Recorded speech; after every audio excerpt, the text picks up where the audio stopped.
Happy Monday. I hope that you had a great weekend. I missed you guys so much, and I am so excited to get to do the morning message with you today. So let's go ahead and just get started.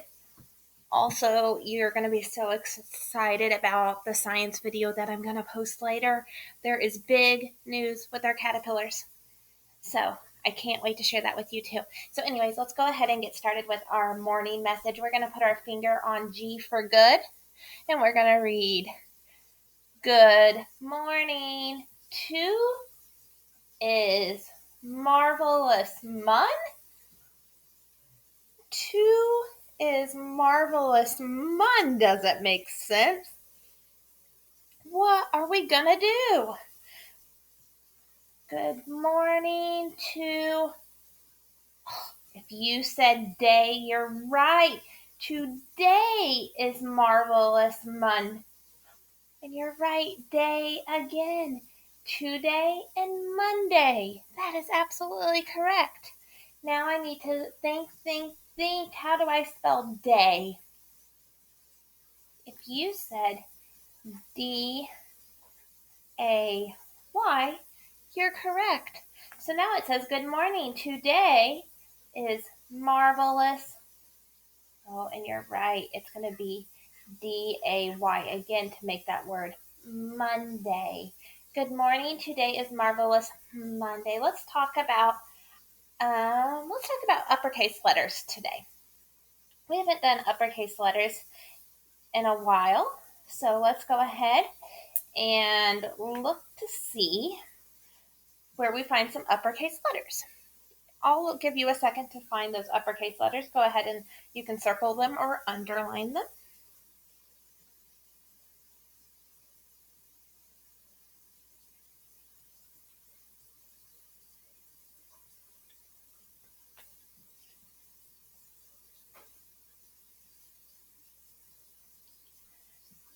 So if you circled or underlined the G, why would we underline or circle the G? Why is the G uppercase? You're right.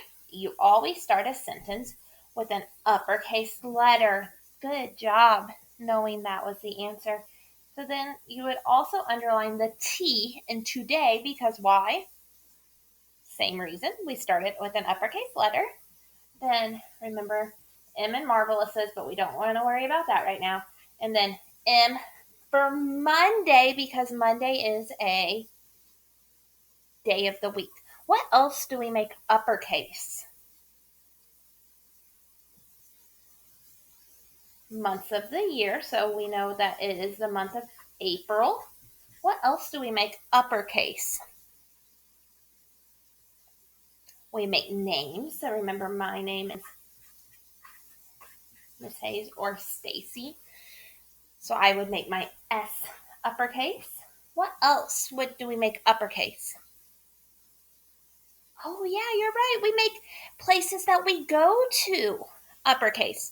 So, like McDonald's or Walmart or Taco Bell.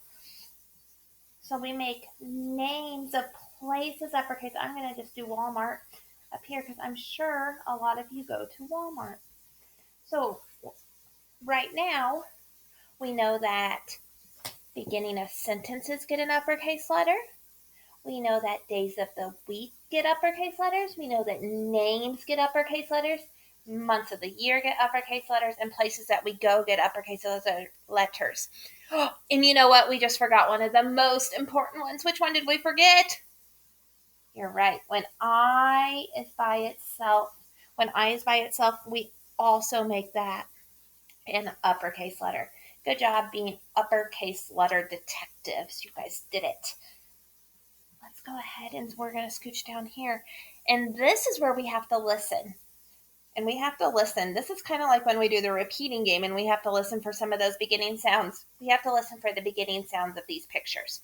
So I'm going to say the beginning sound, and it's the beginning blend or beginning sound. So when we hear blend, we know it's going to be how many letters? You're right, 2. And so we know it's going to be at least 2 letters, and they're going to kind of blend together. So we need to listen really, really carefully. So get your listening ears on. And we have the word swing. Swing. Swing. Swing. What 2 letters do you think are missing in swing? Swing. If you said an S and a W, you are correct. Now this picture shows me that it's snow.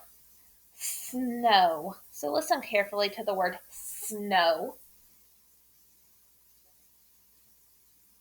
If you said you needed an S and an O, you're absolutely correct. You have the word swing and you have the word snow. Now this is going to be tricky. I can't even tell you how many times you guys will try to write this word and you'll try to put a J or a CH. And it's neither of those. It's not a CH and it's not a J. So those are your clues. And it's a train. Train. And so if you said that it needed a T and an R, you are absolutely correct. Now, I want to just do a little thing here, and I want us to look at the word swing, and I want you to tell me which reading clue that you see. On the word swing, you hear the reading clue. You're right, you hear the reading clue ing. Good job, you did it. And then I want to look for a reading clue here, and this is a reading clue we haven't talked about as much. And it is a vowel team. And the good thing about that is we know when a lot of times when we have 2 vowels together, like an A and I, and train. Oh, I hear it saying A. So I know that it's 2 vowels walking. And that first one, you're right, is doing the talking. So that's our next reading clue is when we have 2 vowels together. And you'll learn some of those vowel teams next year in 2nd grade. But we know right now that when 2 vowels are walking a lot of times, that first vowel is going to say its name, and then the second one kind of hides. And we've listened to that video several times, and so that helps us. But that would be a great way to help me read the word train is by knowing 2 vowels go walking and the first one does its talking. We're going to look here again. Now, remember last week when it said we needed to find a long A sound, and I said, ooh, I think they made a mistake. Well, I think they made a mistake again. So we're just going to mark out the A. We're going to pretend it's not there. And I want you to circle the pictures that have long vowels. Now, what is a long vowel? Tell me what a long vowel is. If you said it is a vowel that says its name, you're right. Thumbs up to you. So it's when a vowel says its name, so it's saying A, E, I, O, or U. It's a long vowel. So listen to me read these words. Coat. You say coat. Ready?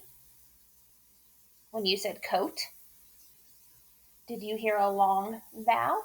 If you did, circle it. Say duck. Duck. If you heard a long vowel in duck, circle it. And now we have a kite. Say kite. If you heard a long vowel in kite, go ahead and circle it. Now when I said coat and you said coat, coat, I heard a O. So because when I said coat, I heard an O, I know there's a long vowel there. So it is going to be circled. Now duck, duck. Did I hear a long vowel? No, you're right.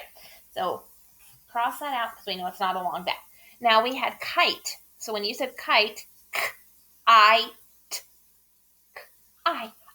You're right. I knew to circle that because I heard it say I. I want to talk about the word duck real quick.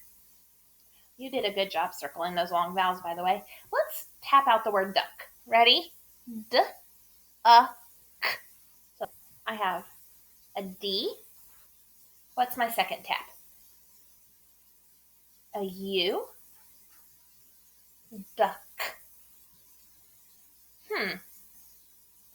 You're probably saying, do I put a C or do I put a K?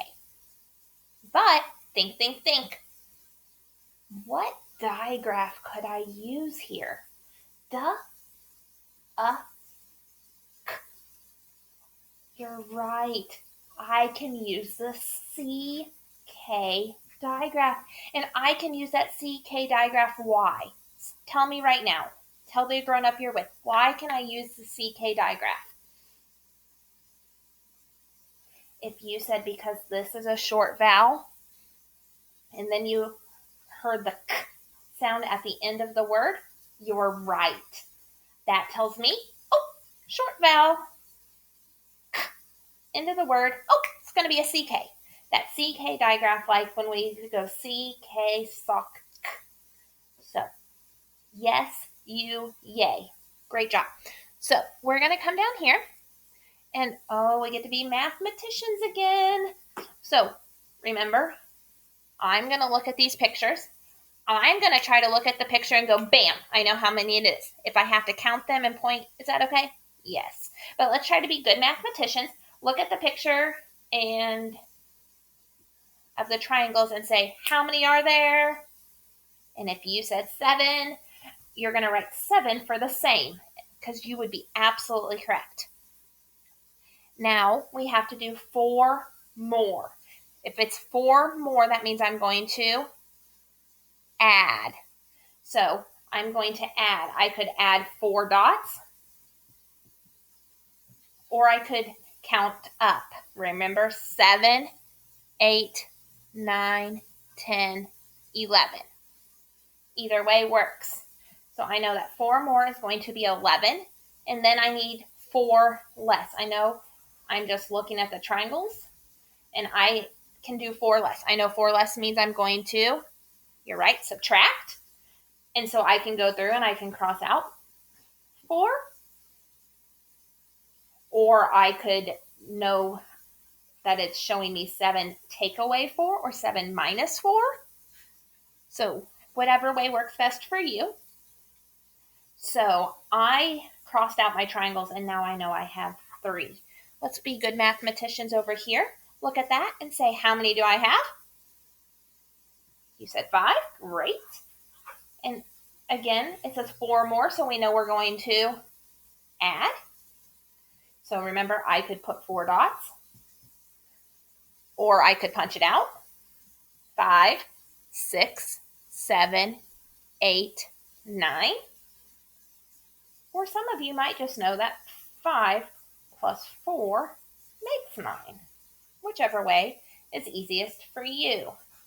Now we see 4 less, which means we're going to subtract or take away. And how many am I going to take away? I'm going to take away 4. Use whichever way works best for you. 5 take away 4. If I have 5 and then I'm taking 4 away, I know I'm going to have 1 left. That was a long morning message today, and you guys did so great. Pat yourself on the back. And thank you for doing the morning message with me. Make sure you check out the science video for today because it is going to be so cool. Have a nice day. Bye-bye.